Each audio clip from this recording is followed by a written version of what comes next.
പ്രലോഭനങ്ങളിൽ എന്നെ ഉൾപ്പെടുത്തരുത്. കാരണം പ്രലോഭനങ്ങളിൽ ഉൾപ്പെടാനുള്ള സാധ്യത ആദ്യ മനുഷ്യൻ പോലെ ഉണ്ടായിരുന്നു. വിലക്കപ്പെട്ട കനി കഴിക്കരുതെന്ന് പറഞ്ഞിട്ടും സ്ത്രീകൾക്കാണ് ഇച്ചിരി കൂടുതൽ. എന്നെ ക്ഷമിക്കുക, അത്രേ ഉള്ളൂ, വേറെ വഴിയില്ല. ക്ഷമിക്കുക എന്നുള്ളതാണ് നമ്മുടെ പ്രധാനം അല്ലേ. ആദമിനോട് ഹവ്വയാണ് സ്ഥിരമായിട്ട് പറഞ്ഞത്, ആ പഴം കഴിച്ചാൽ നമ്മളുടെ സ്ഥിരവാസികളാകും. പടച്ചോളം ഇഷ്ടപ്പെടുന്നില്ല, അതുകൊണ്ട് നമുക്കൊന്ന് ടേസ്റ്റ് നോക്കിയാലോ. നീ പോയി വേറെ പണി നോക്കണം ദേഷ്യപ്പെട്ടിട്ടുണ്ടാവും. കുറെ നാളിലേക്ക് രാത്രി വന്നിടന്ന് ഉറങ്ങാൻ സമ്മതിക്കണ്ടേ?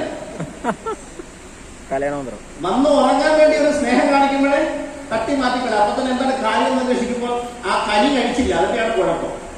അവസാനം ഗതി കേട്ടിട്ട് അങ്ങേര് പറഞ്ഞു എന്താ പിന്നെ. അപ്പൊ അവിടെ ഷെയ്ത്താൻ അല്ലെങ്കിൽ സാത്താൻ അല്ലെങ്കിൽ ഇബിലീസ് ബാക്കി എന്ന് പറയുന്നത് അല്ലെ. അങ്ങനെ അതിന് ആദ്യം വഴിപ്പെട്ടിട്ട് ആ കനി കഴിച്ചതോടുകൂടിയാണ് നമ്മൾ ഈ ലോകത്തോട്ട് ഇങ്ങോട്ട് വന്നത്. കറക്റ്റ് ആണോ? നിങ്ങൾ പഠിച്ചാൽ മതി. അങ്ങോട്ടെല്ലാം ആവശ്യമില്ലാത്ത കാര്യമല്ല പറയുന്നത്. അപ്പൊ അത് കഴിച്ചപ്പോ ആദ്യത്തെ മനുഷ്യൻ തന്നെ ദൈവം കൈകൊണ്ട് സ്വന്തമായിട്ട് ഉണ്ടാക്കി സ്വന്തമായി തോന്നിക്കൊടുത്ത മനുഷ്യൻ തന്നെ ആ കരി കഴിക്കില്ലെന്ന് പറഞ്ഞിട്ട് ഏതാണ്ട് ആഴ്ചകൾ പിന്നിട്ടപ്പോ തന്നെ ആദ്യത്തെ ഒരു കൂട്ട് വന്നപ്പോൾ അടക്കമായിട്ട് പറഞ്ഞിട്ട് കഴിച്ചു. എന്ന് വെച്ച് കഴിഞ്ഞാൽ പാപം ചെയ്യാനുള്ള മനസ്സാർക്കുണ്ട്, മനുഷ്യനുണ്ട്. മഹാനായ ദാവീദ് പ്രവാചകനെ കുറിച്ച് ബൈബിൾ അദ്ദേഹത്തിനാണ് സങ്കീർത്തനങ്ങൾ ഇറക്കി കൊടുത്തത്. അദ്ദേഹത്തിനെ കുറിച്ചും അദ്ദേഹത്തിന്റെ ജീവിതത്തെ കുറിച്ച് പഠിച്ചാൽ ദാവീദ് രാജ അദ്ദേഹം തെറ്റ് ചെയ്തിട്ടുണ്ട്. തെറ്റ് ചെയ്യാത്തവരായിട്ട് ആരുമില്ല.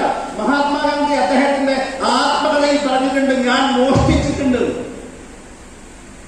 അപ്പൊ തെറ്റ് ചെയ്യാത്ത കാരണമുണ്ടോ? ഇല്ല. തെറ്റ് ചെയ്യുന്നത് ഒരു കുഴപ്പമല്ല. തെറ്റ് ചെയ്യുന്നത് തെറ്റാണെന്ന് പറഞ്ഞിട്ടും വീണ്ടും അതേ തെറ്റ് തന്നെ ആവർത്തിക്കുകയും അത് കൂടുതൽ ഗത്തിലേക്ക് ചേർക്കുകയാണ്.